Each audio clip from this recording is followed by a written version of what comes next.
totem na tayo guys. On to the next farm na tayo.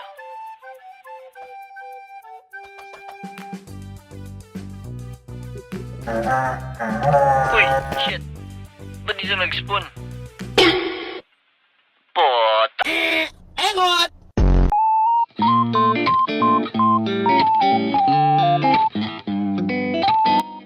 Hello guys. Nagbabalik na naman tayo sa isa na namang hahakrap episode. At dahil medyo mahaba at nakakapagod yung episode na ginawa ko nakaraan, is naisipan kong gumawa ng maiksi naman ngayon. So, huwag na tayo marami pang sinasabi. Let's go na agad. So, para sa ating unang farm, ito yung mga materials na gagamitin. And then, ito yung farm. XP farm para to. So, yun lang. On to the next one na agad. Let's go. So, dito na tayo agad sa next farm. Ito yung materials. And ito yung farm. Yan, kung makikita nyo naman, gumagana siya ng maayos, diba? So, yun lang. Totem na tayo guys. On to the next farm na tayo.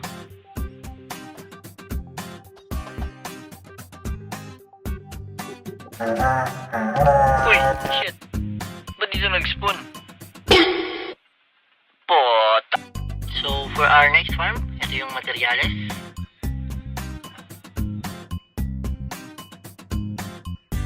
At ito na yung farm.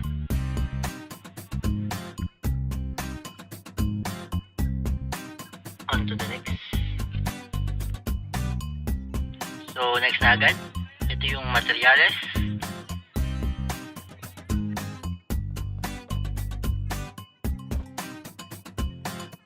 At ito na yung creeper farm. Pero, hindi siya efficient. Ewan, may bagata ngayon eh. Update kasi. Ata.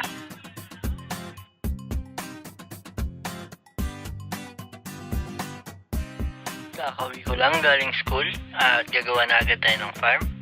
Ito yung mga materials.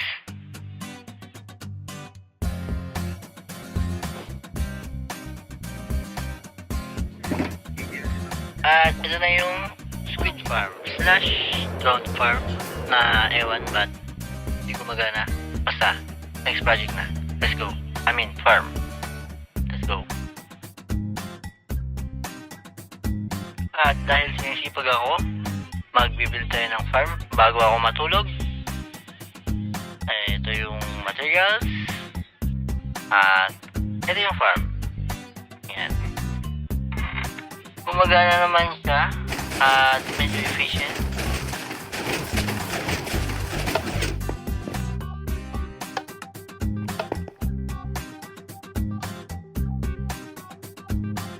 So, next farm na tayo.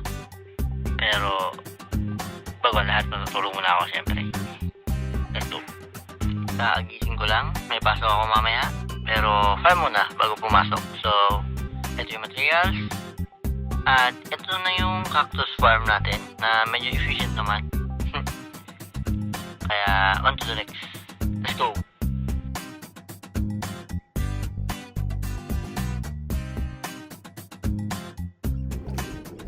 After ng pagkatagal-tagal na clearing operation dito sa monument, ito na yung materials na gagamitin para sa last farm, kung ito man ang last.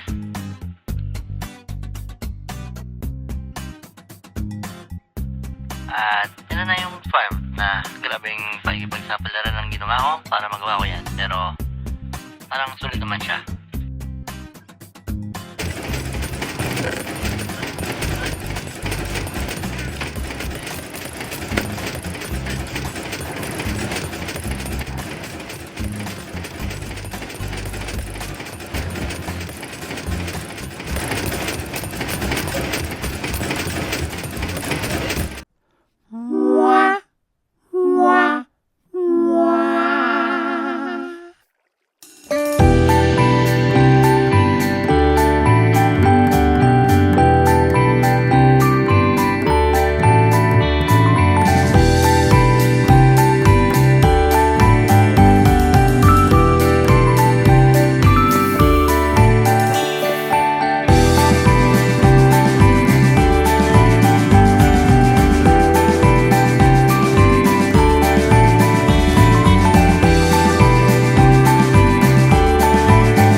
today? Sabi ko, iiksiyan ko lang, pero napahaba pa din. 2 to 3 minutes lang sana yung goal ko, pero ayun, napahaba. Pero sana naman na-enjoy nyo pa din, di ba?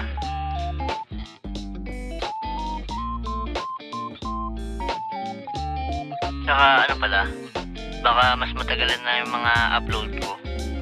Baka lang naman. Kung may nakasubaybay man dyan lagi, pasensya na.